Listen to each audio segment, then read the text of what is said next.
Well, hey, everybody, welcome to a special edition of the Breakpoint podcast, and we're also going to show this in as many places as we can. A few weeks ago, actually just a little over a week ago, the Colson Center hosted a special Breakpoint Forum with two child psychiatrists on the topic of gender identity, gender dysphoria, the transgender ideology that so dominates so many different areas of our culture, especially when it comes to public policy and education.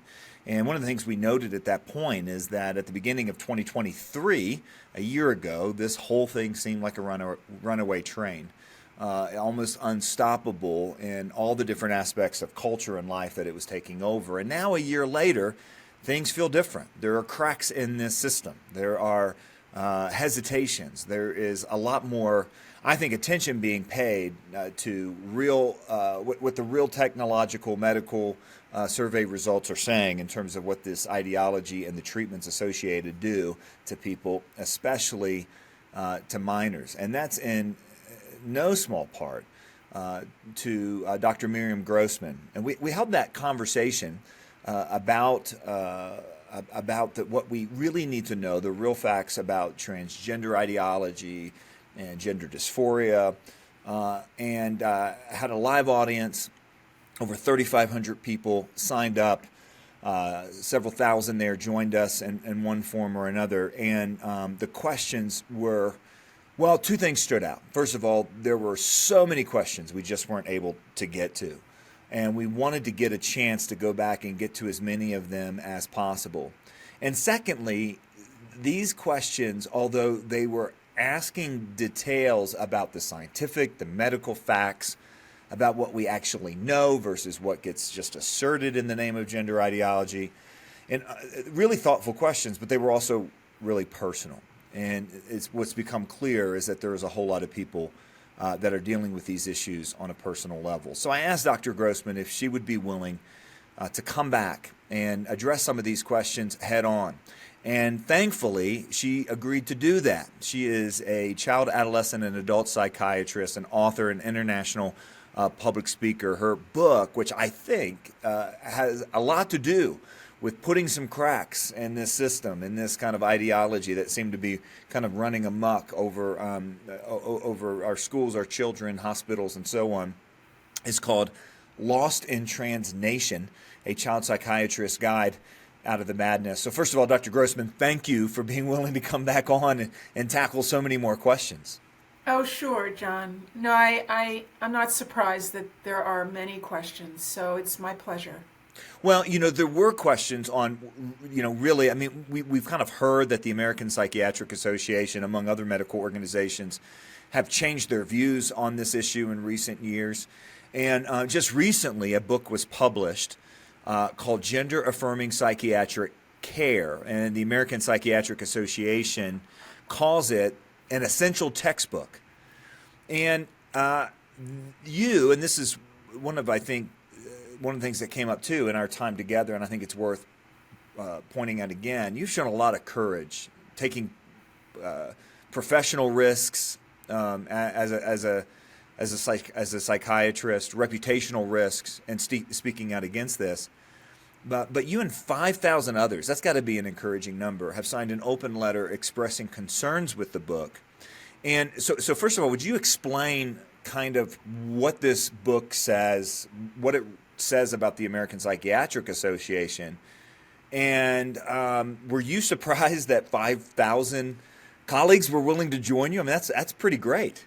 You know what? We're closer to 6,000 now. That's fantastic. It's not all medical professionals, although a lot of the people who have signed are medical professionals, but anyone. Well, let me first explain what this is about. Right. So the American Psychiatric Association, which is who we turn to, psychiatrists, doctors in other specialties, psychologists, counselors, I mean, the entire mental health field really turns to the American Psychiatric Association for reliable, evidence-based clinical guidance with our patients. Now, the thing is that they published this book, Gender Affirming Psychiatric Care, in November of last year, and I myself didn't read it because when I look, well, let me put it this way, when I try to read stuff like that, I just get I've had a physically sick reaction. And so, thankfully, there were 4 other medical doctors, physicians, who are all part of a fabulous organization called FAIR, and that stands for Foundation Against Intolerance and Racism, and they work to depoliticize healthcare and depoliticize medical education. It's fairforall.org. And so 4 wonderful doctors from that organization read this book that the APA published, and they then wrote a brilliant letter to the APA about their concerns. And essentially, John, while the APA calls this a cutting edge, essential textbook for all doctors, what it really is a political manifesto, because it sees this entire issue of gender confused youth. It sees it only within the context of social injustice and victimhood and oppression. So nearly every page, nearly every paragraph, says things like psychiatry and psychology have oppressed this marginal population, psychiatrists and psychologists being not being transgender, being, what the term that they use for people who are not struggling against their biology, for people who feel comfortable with their sex, so they use a term called cisgender. And they say that cisgender people are in power and that they have created systems that prevent gender distressed people from getting high quality medical care. I think you get my drift here. Mm-hmm. So it's really a political manifesto. It instructs clinicians like myself to use every interaction with patients as an opportunity to fight for social justice. Now, John, we have very limited time with patients as it is, and some doctors who might work for clinics or organizations that only give them 15, 20 minutes with a patient. Wow. And yet this textbook that comes out of the APA is telling those clinicians to use some of that time to talk about social injustice. So, what the APA has done over here is caved to this transgender agenda, to groupthink, and they have abandoned their mission of providing to rank and file psychiatrists and other mental health professionals and doctors their mission of providing up-to-date, accurate, evidence-based education. Because, John, we know that so-called gender-affirming care, in the long run, there's no evidence that it actually helps these young people. And there is evidence that it can harm them. So, aside from the fact that gender-affirming care, quote unquote, demands doctors like myself, rubber stamp the self-diagnoses of young people, no matter their age, no matter what other psychiatric conditions they may have, there simply is no long-term evidence that this helps.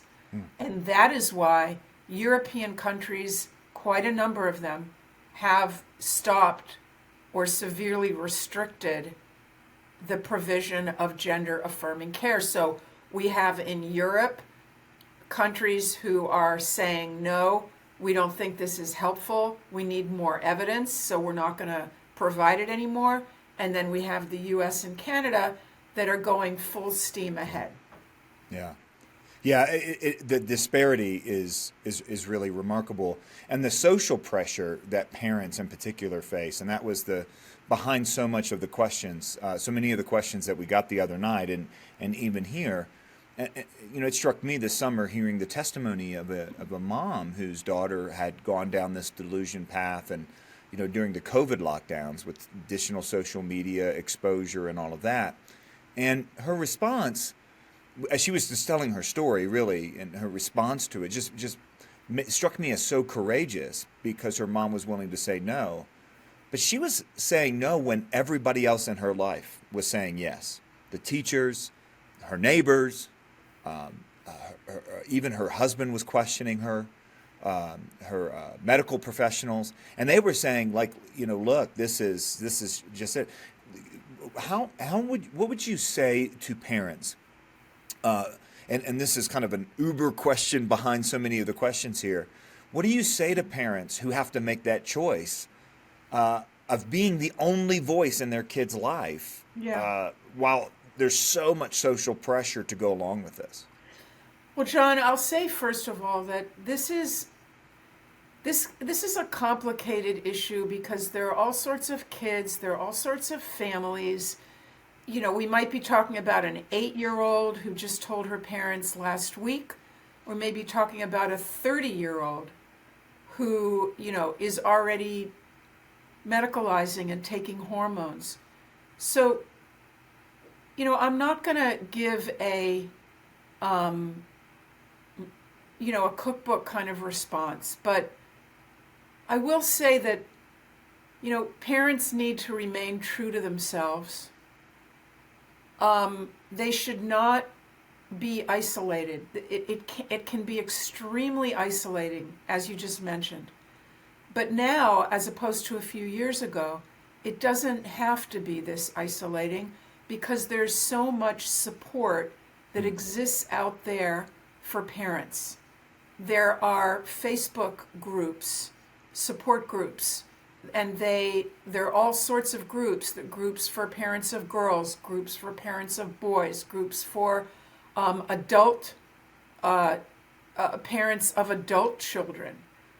There's all sorts of groups out there, and there are a number of books available aside from my book. I mean, mine is the only book really that goes into the history of this movement. And it explains its origins. It explains how the medical associations were hijacked. I give sample conversations that a parent can have with their child and remain loving and remain supportive while still remaining in reality. Mm-hmm. It's not an easy thing. No one should think that this is easy. It can be the most devastating thing that parents will ever go through. But they don't have to go through it alone. I also want to mention there's a fantastic website called PIT. Oh, it's a Substack. I'm sorry, not a website. So if you go to Substack and you look for P, like Peter, ITT, which stands for Parents with Inconvenient Truths About Trans. PITT. Fabulous essays. There must be hundreds of them at this point, and difficult to read, but parents that are new to this, or parents that have not had support, if they go into that Substack, they will no longer feel alone. Yeah. You talk about that they're not alone. This, as a Christian organization, we call churches in particular to address this issue, if for no other reason, then these are really important communities for both the student and for the parent. But many churches just don't want to get their hands dirty on this. Many pastors don't want to speak about this, and that's such an isolating experience, as you said. You talked about a little bit about the history here, and that really leads us into this first set of questions. There was a lot of them, again, so because we got so many, I think we were left with like 80-some questions we didn't get to. I'm going to try to combine some and hopefully cover all the real estate that we need to. But a lot of questions about language. And the language has changed so much so quickly that particularly I think boomers, older Gen Xers, it's really hard to keep it's really hard to keep up. So could you help us? You mentioned the word cisgender. There was a question about the phrase gender fluid. When a kid says I'm gender fluid, maybe we heard that Facebook has 50-some genders, or at least did. The distinction between sex and gender. Could you just give us some sort of a framework to understand the language that's being used? And when should we reject language or bring clarity to it with our children, grown or otherwise? But it seems like the language game here is really, really important to this movement. All right, so the difference between sex and gender, very important. Well, sex is biology. Male and female, he created them. So we have all been aware of what sex is in terms of male and female from the beginning of creation. Sex cannot be changed. Sex is determined by a certain portion of the Y chromosome. So if when the sperm and the egg unite is when either you have a male or female embryo. And that is going to be permanent. That cannot be changed ever. The egg and the sperm unite, and that creates a fertilized egg, and that grows into an embryo. The embryo, of course, grows into a fetus and a child. And so every human being comes from that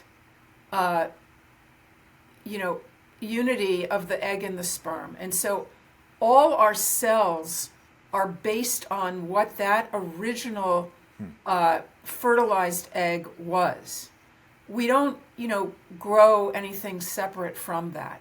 And so if that original fertilized egg had a Y chromosome, then it's going to be a male.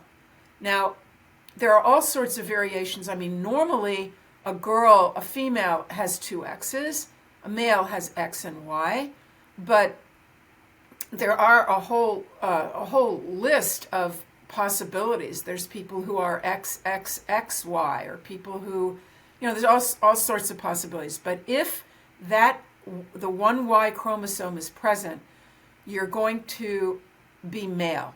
Now, what does male and female mean? Does it necessarily mean that your genitals look a specific way? Actually, no.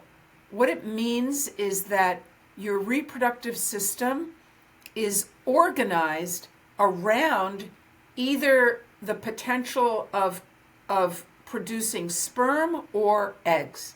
And the reason I'm saying it this way, which is a more complicated way than what we hear in other places and what we may have learned at school, is because the other side, the proponents of gender ideology, have globbed on to the fact that there's extremely rare individuals who have abnormalities of their chromosomes or their endocrine system, and they don't exactly have typical appearing genitalia. And so they've globbed onto that, and they've used that fact to argue that sex is a whole spectrum, and that there's many, many, many possibilities on that spectrum. Now, what they're doing is taking a medical abnormality, and they're saying because that exists, the whole thing now, we have to revise it. So it's as if, I don't know, what can I say? It's like, let's say it's normal to have a blood sugar, you want it to be what, under 99 or something.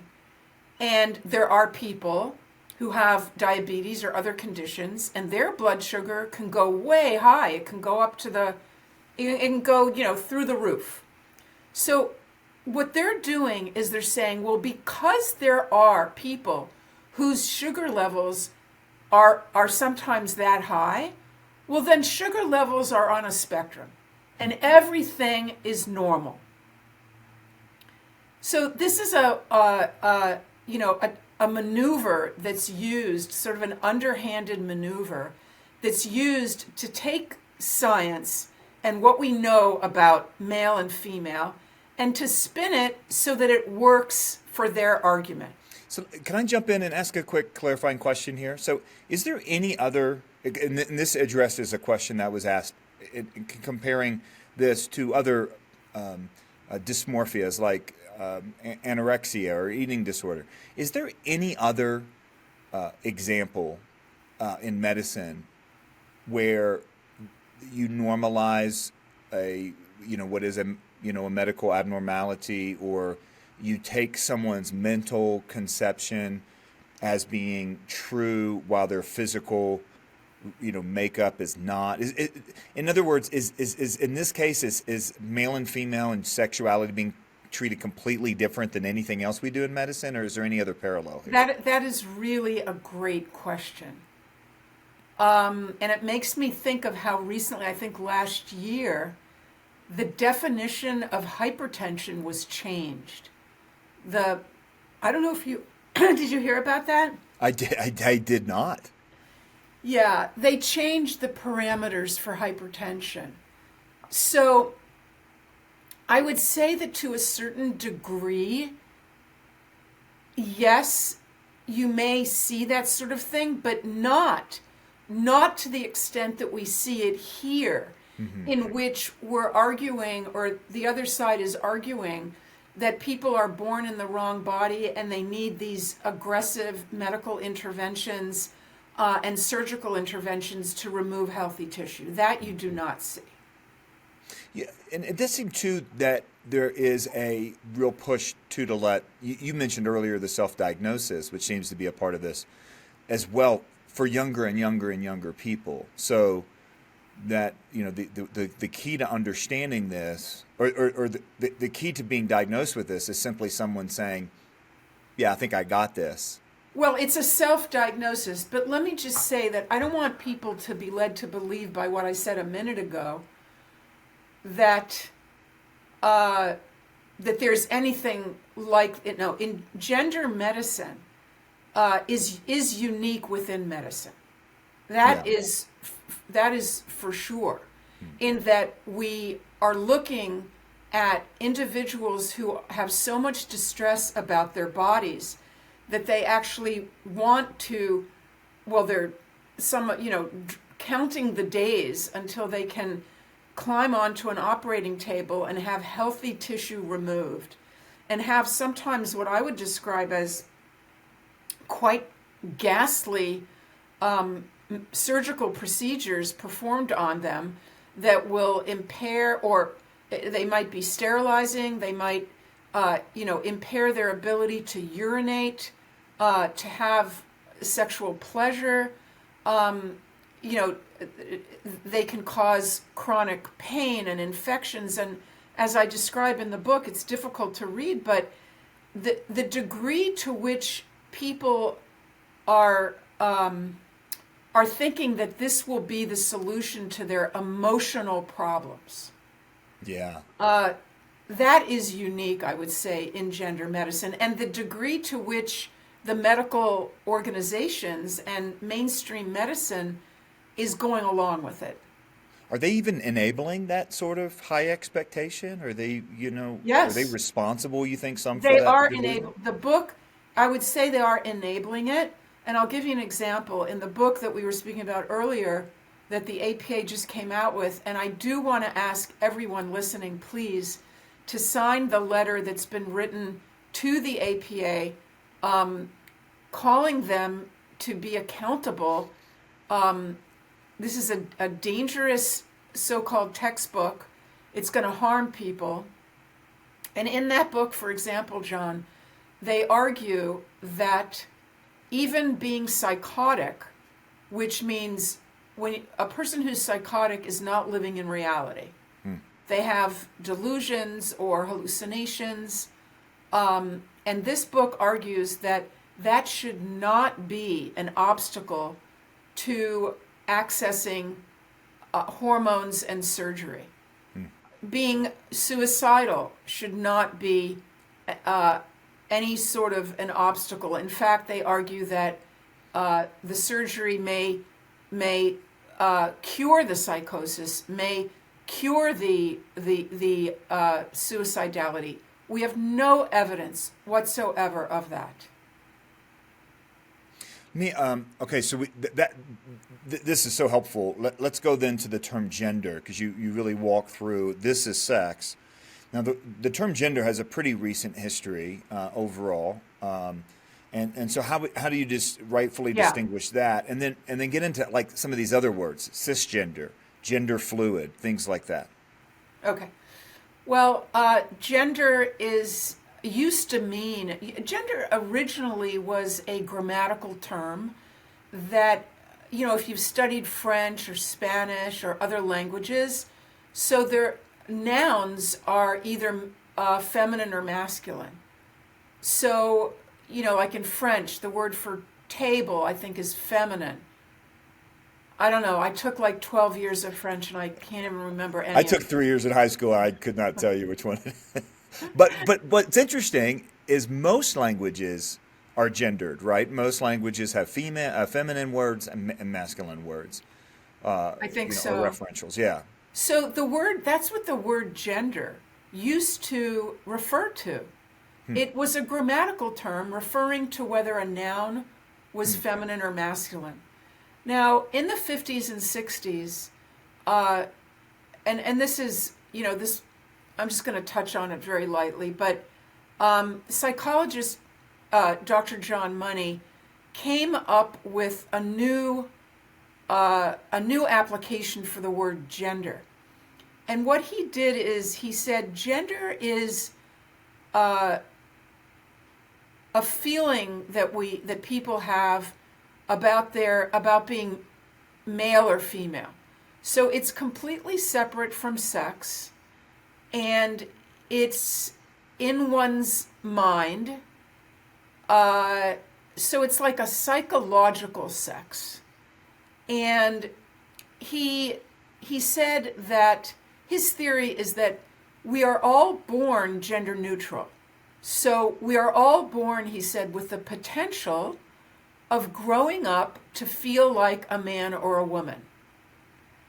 And that gender was something that was socially constructed so that you're born gender neutral, like a blank slate. And then your parents, your siblings, your culture, your teacher, everyone kind of puts this male or female identity onto you, or gender identity, that's what he called a gender identity, onto you in the first few years of life. That was his hypothesis, his theory. Now, through all the decades that have passed since John Money, the word gender has been through many different iterations. And even the people that, are the leaders or the proponents of this social movement give conflicting definitions, conflicting information. For example, they'll say that gender is fluid through the lifespan.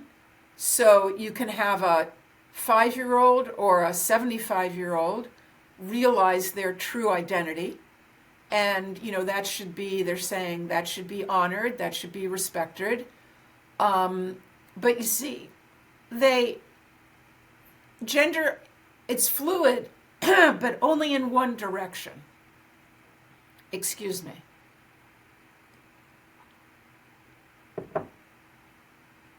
You see, it's only, they don't admit this, but when you just take one look at what they're telling kids and what, and their writings and all of their material, it's only fluid in one direction, because when someone, we have the detransitioners, those people who have been affirmed and they've lived as the opposite sex for a while, maybe for many years, and then they realize that they can never be the opposite sex and it's really not their authentic selves, and they go back to living in consonance with their biology. So the gender activists would say, no, they're just going through another phase of their gender journey. And they will never say that those people have now, they have regret. They realize what they did was a mistake. They feel sorry that they ever did it. They feel like they were misled. And they realize that they are men and women, and that can never be changed. So just getting back to gender, okay, gender being quote unquote fluid, and how there are inconsistencies, and a lot of this stuff just really doesn't make sense. And people should remember that. And they shouldn't be like breaking their heads over remembering and completely trying to understand these terms, because there's more and more and more of them. And it's a way of gaining control of the issue. If you control the language, you have a lot of power. Yeah. Well, you mentioned the word cisgender. I mean, that's clearly the case with that. I mean, if there's a word that in the history of the English language that never needed to exist, it's the word cisgender, right? I mean, it refers to the vast majority of people who have ever lived in the entire history of the human race. So why would you highlight that instead of using a word like normal, right? And that word then implies that anything other is abnormal. So you have to come up with a label in order to delegitimize it, in a sense. But you see, exactly, John, you got it exactly right. If we call people like you and I, who are fine with their sex bodies, do not wish to live as the opposite sex or some other category, if we call that normal, then the implication is that the other group is not normal. Yeah. And so they go ahead, and it's relatively new. It's probably, 15 years or so, that the word cisgender, I'm not sure exactly when, but it certainly existed and was being used in academia, in gender studies, on college campuses. And it's a way of being able to say, well, okay, there's this category, and then there's that category. So there's people with brown eyes, there's people with blue eyes. Just like there's people who are cisgender, there's people who are transgender. That's what it does. That's what it does. Yeah. All right. Well, let me ask you this. This was one of the examples of a very, I thought, thoughtful question that was couched in a very personal story. So I'm just going to read the question here. And by the way, I just want to remind everyone, if you did attend the forum, both Dr. Grossman and Dr. Gersovich both mentioned that they can't give professional advice outside of a clinical setting and something like this. So there's a selectivity here with the way we can answer some of these questions. But here's the question. My 15-year-old grandson has just started in the last week wearing a skirt. What causes a teen boy to start wanting to wear women's clothes?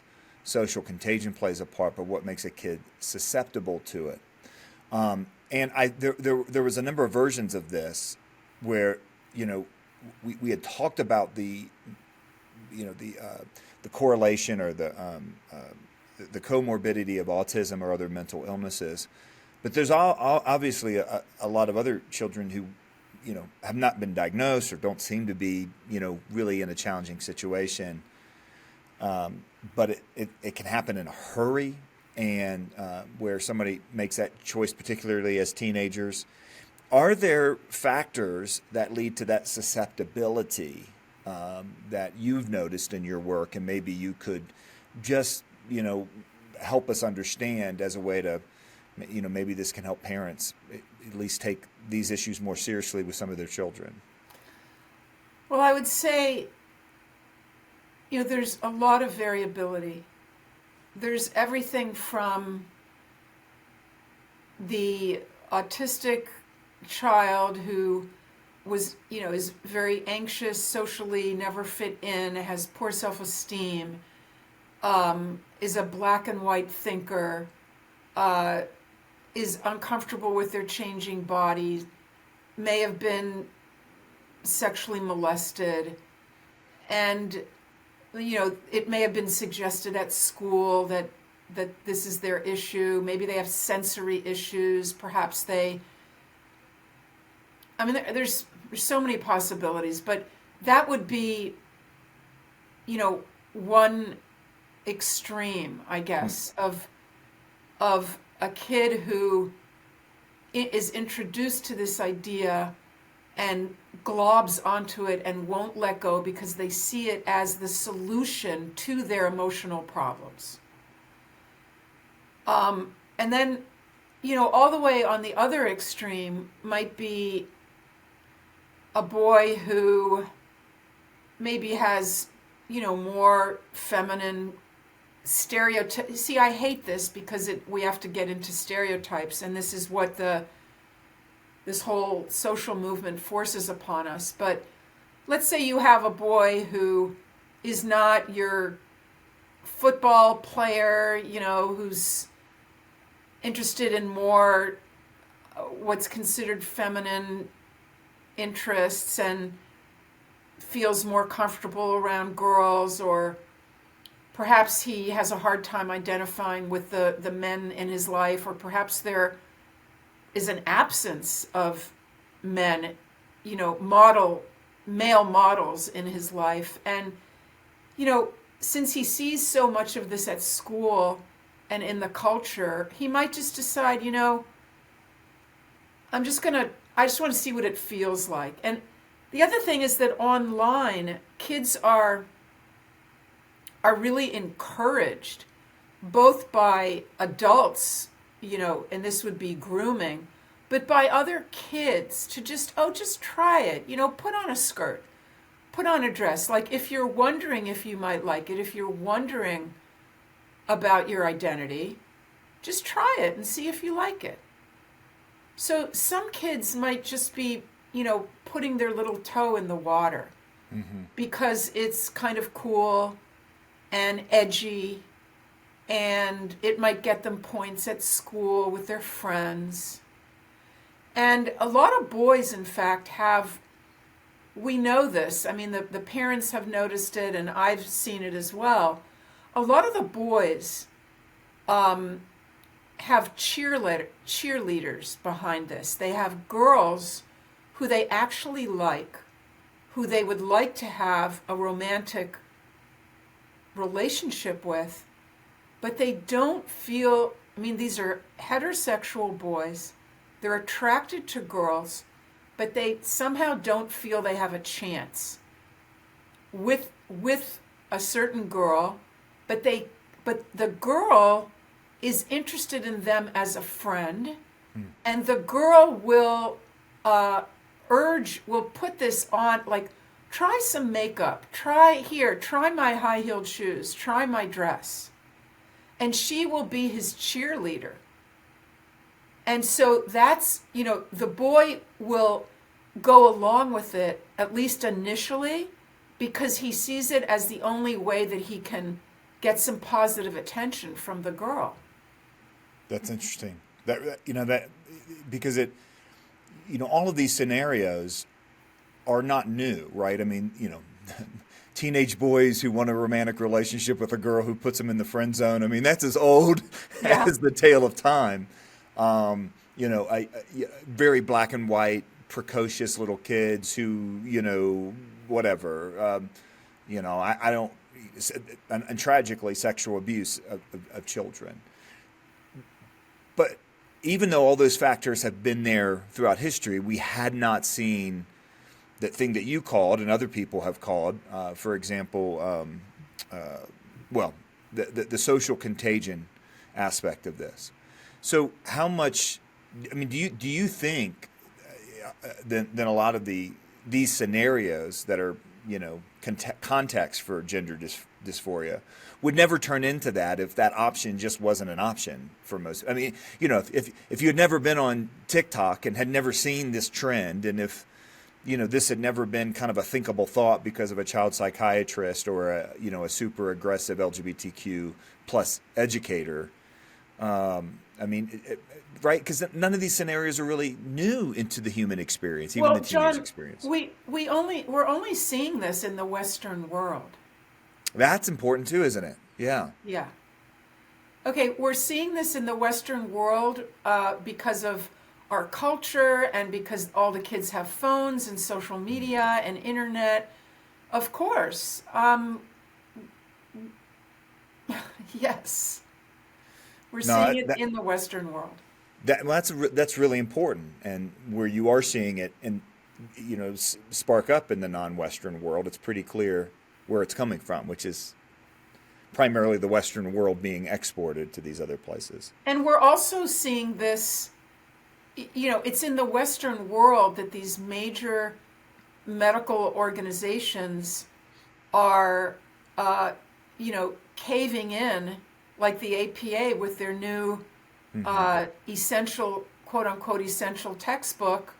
Again, that I really urge everyone, MiriamGrossmanMD.com, and then there's a link, sign the letter to the APA, because we have to hold them accountable, and we want them to retract this book the same way that the American Academy of Pediatrics recently retracted a book, for a same type of book for the same reasons.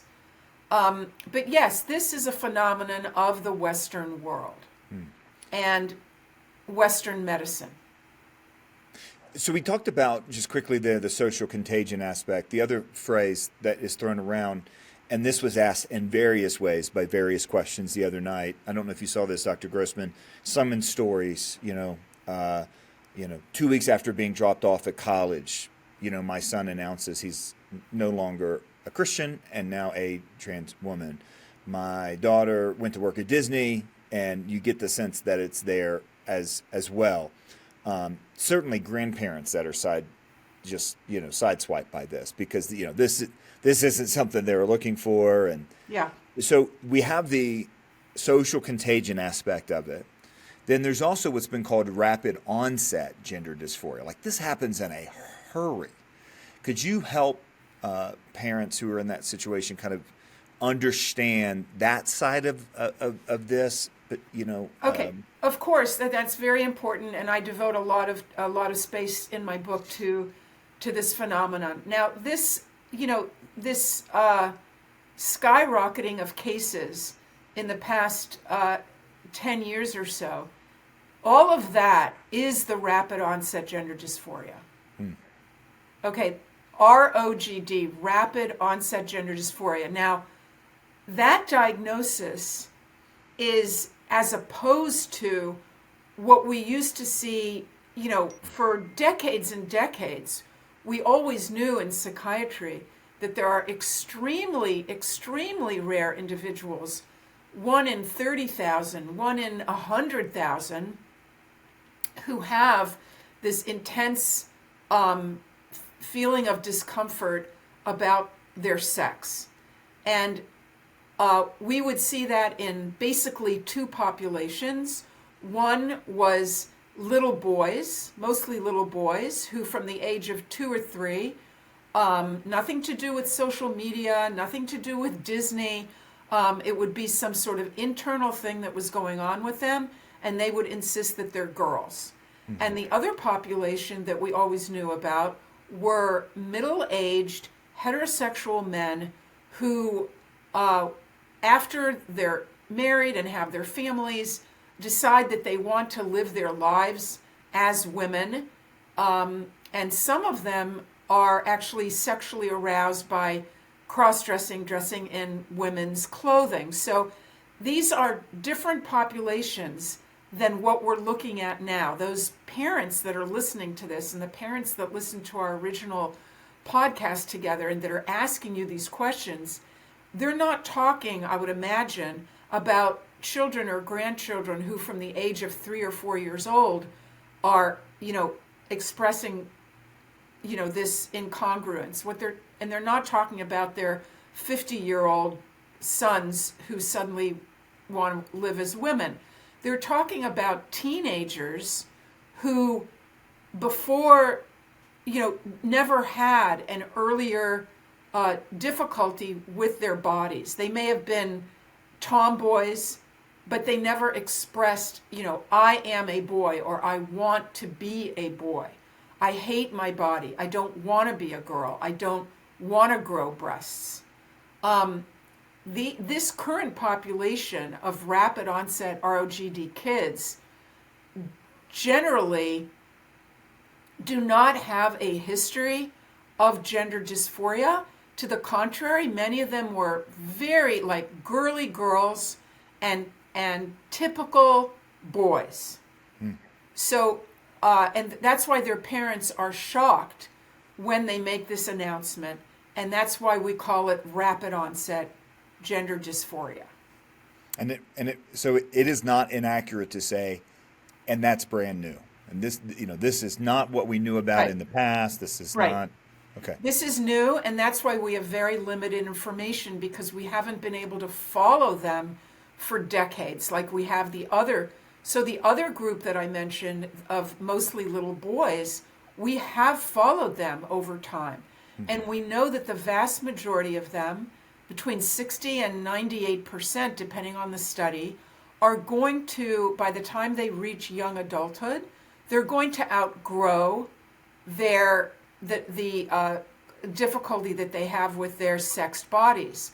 Many of them are gay or lesbian, but they do not want to become the other sex if they go through normal puberty.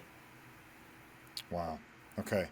A lot of what we talked about the other night had to do with children and the need to protect children and that sort of stuff. And I thought this was a really good question. And it's probably even a quick, yes or no, answer. I know we all want to say, look, we should stop forcing this on children, and we should protect children's hearts, minds, and bodies. This question says, my concern is that when kids are in their 20s, suddenly people seem to think it's okay for them to go through some of these transitions. As if kind of that 18 is that magic, where everything becomes okay. Is there research that sexual transition is good for anybody? Okay, 18 is no magic number. When you hit your 18th birthday, there's certain things that you're legally allowed to do, but your brain,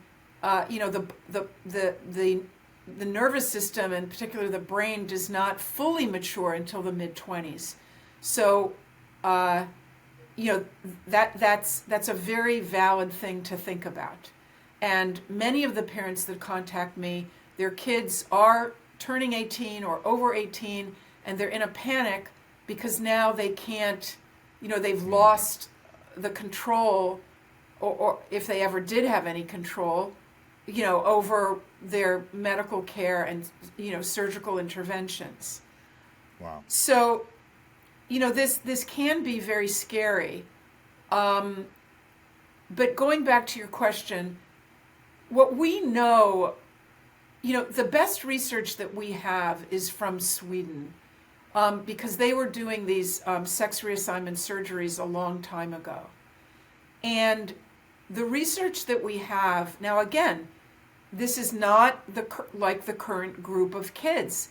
This is a group of people who were already adults in their 20s, 30s, even older, who go through sex reassignment. And we know that anecdotally there might be individual cases, and I'm not ignoring those cases. There are people that will say, I went through a sex change operation and it changed my life. I feel good about who I am right now and about my life, and so on and so forth. I'm not denying that those people exist. They do exist. But when we look at the research as a whole, we look at hundreds and hundreds of people, we don't see that overall they're doing so well. They continue to have mental health problems. They continue to have significant suicidal ideation.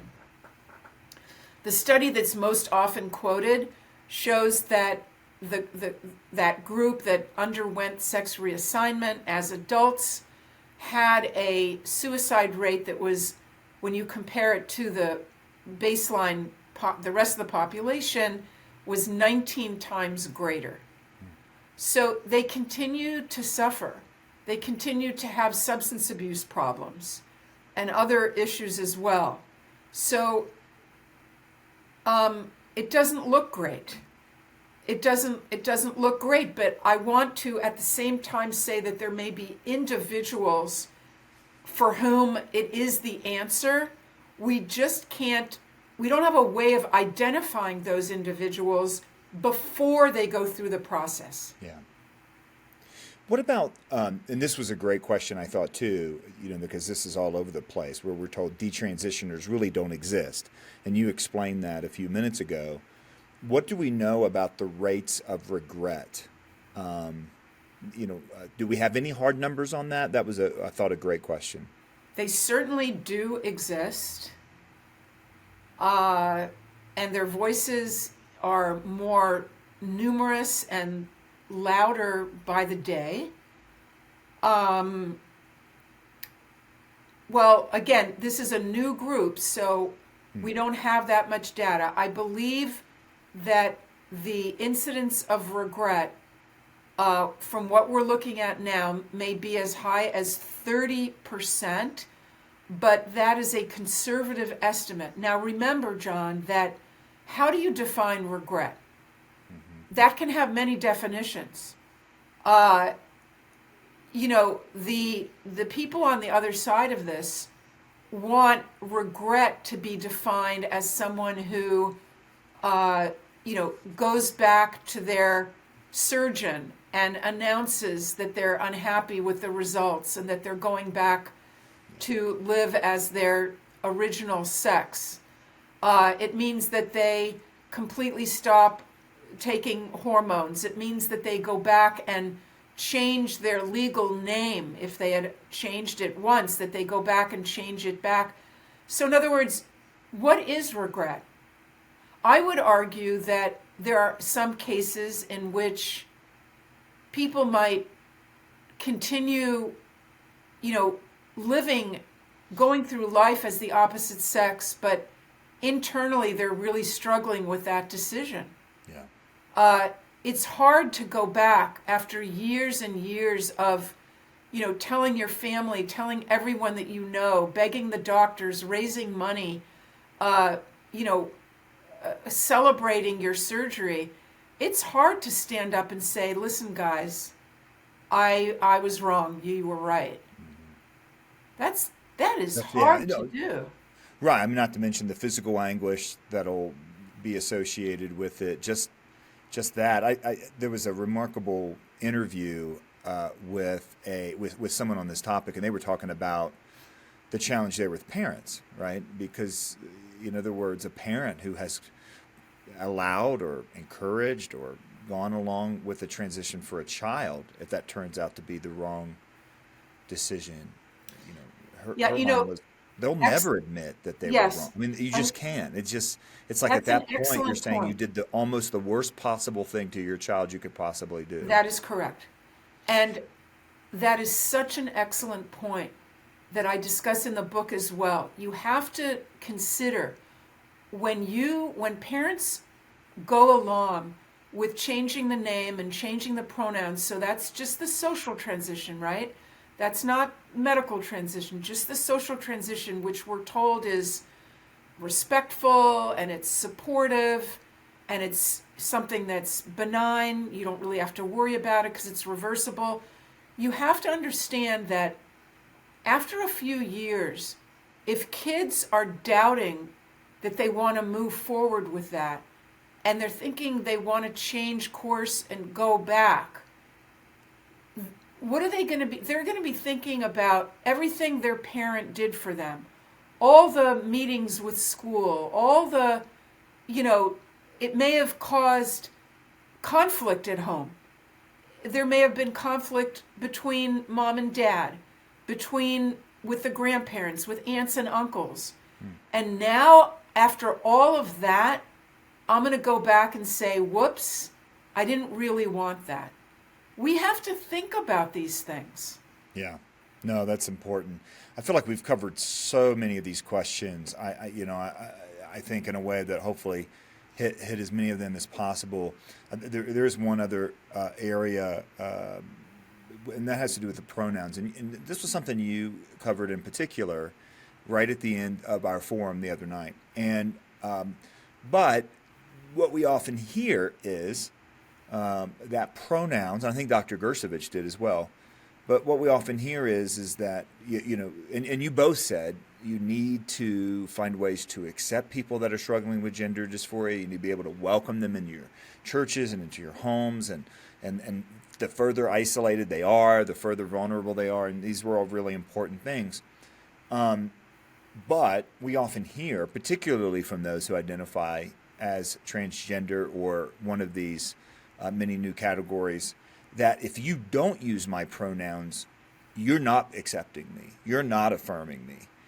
So that it's kind of an either or that gets put on those of us who want to be truth tellers and not buy into this. Can you refuse what's called pronoun hospitality and still care and love for others? You can, and if your child is speaking to you like that if you don't call me by my pronouns, that means you're rejecting me, that means you're not supportive, that means you're transphobic. You need to take a good look at where your child is hearing all that. That's coming from outside. And that's that they're being indoctrinated, and a wedge, that's how you place a wedge between parents and child, a very dangerous thing. And I will say a wicked thing to do, because children need their parents. That's so well said. So much of this movement seems to put a wedge between parents and children, doesn't it? And yes. Even, and I'm just, again, looking through this list of questions, maybe not the parent and the child who's, struggling with gender dysphoria, but maybe between the grandparent and their child, and how to talk to their grandkid. I mean, there was a bunch of those questions, and I think about half of our the people who were live on the forum, I think, as I remember, were in that grandparent category. A lot of grandparents that are just wanting, please help me understand this. Yeah, John, I want to bring up something else regarding the pronouns and names. Okay. You're allowed to change your mind. So let's say there's parents or grandparents who for a few months or, have gone along with it. It's okay to sit down with the child, try and pick a special time. You don't do it while you're washing dishes. You have some special time together. And you say, I have really looked into this because I can see how important it is to you. I've done a lot of research. I've talked to other people, other families. I've done reading. And you know what? I think for me personally, I feel more comfortable going back to those regular pronouns that we always used. And you may not be happy with that, I understand, but, people who love each other sometimes disagree. And we're going to disagree on this issue. I know that you're not going to like it, but I love you, and I think that this is what's best. We had a number of people ask, well, what if I work for a company and they enforce it? Is it time to find a new job? Or is it possible to actually defend yourself in that situation in some of these places? Well, I would say that depends on a lot of, if you were just hired a week ago, I don't know if that's the right time, but if you're the CEO and you've been there 20 years. Change the policy, that's right. So it's also best if you not do it alone, if you do it as a group, if you can find other like-minded people. Depends on where you work. Do you work at Apple? Or are you working at Focus on the Family? You'll be safe at Focus. Trust. I could. Yeah.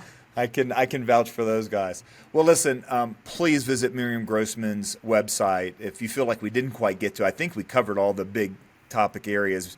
There's no way we could just go, question by question over 80 of them, but I feel like we covered a lot of those areas. And looking through your website, even in more depth after our session, I was really blown away, particularly under the resources tab, by the number of wonderful things that you have there, including recommending the book by Aaron Brewer and Maria Keffler, who have just been a part of a project that we're working with as well, and just very, very thankful for their great work. Oh, they're fantastic.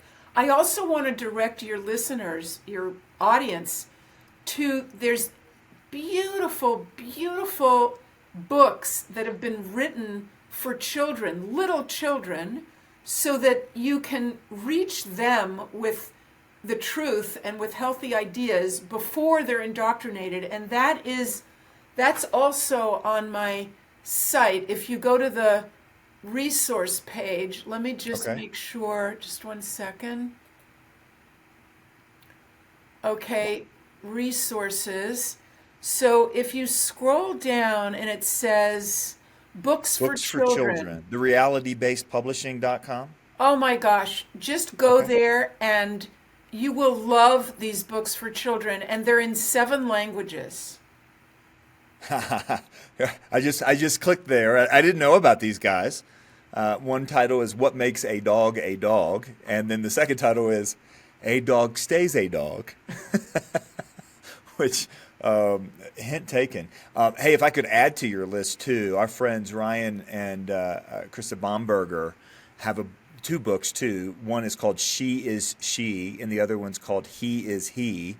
And they are very just wonderful books that you can read at a very young age. We have copies of those. What I love is the illustrations are very compelling. It's very well written, and they also highlight some heroes that you can point out and talk about there. So that could be added there. So realitybasedpublishing.com, and then check out the books over at the Radiance Foundation with Ryan Bomberger. He is he, and she is she. There's videos and articles there on Dr. Grossman's site. And don't forget, pick up the book Lost in Trans Nation. The most, I said this the other night, but one of the most helpful things about your book is identifying very clearly the ideas and where these ideas came from and what they changed. And we always quote Richard Weaver, who said ideas have consequences, and then we always add bad ideas have victims. And you have done a wonderful job really pinpointing those bad ideas. And some of you are watching this going, well, but how do I talk to my kid?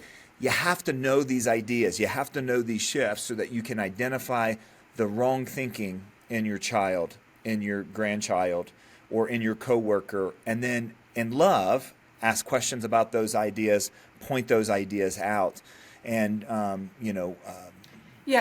parents can do it. It seems, it seems like an awesome, impossible job to be fighting the culture and the schools and the internet. It can be done. I mean, that's why I wrote Lost in Trans Nation, because I really feel families can protect their children.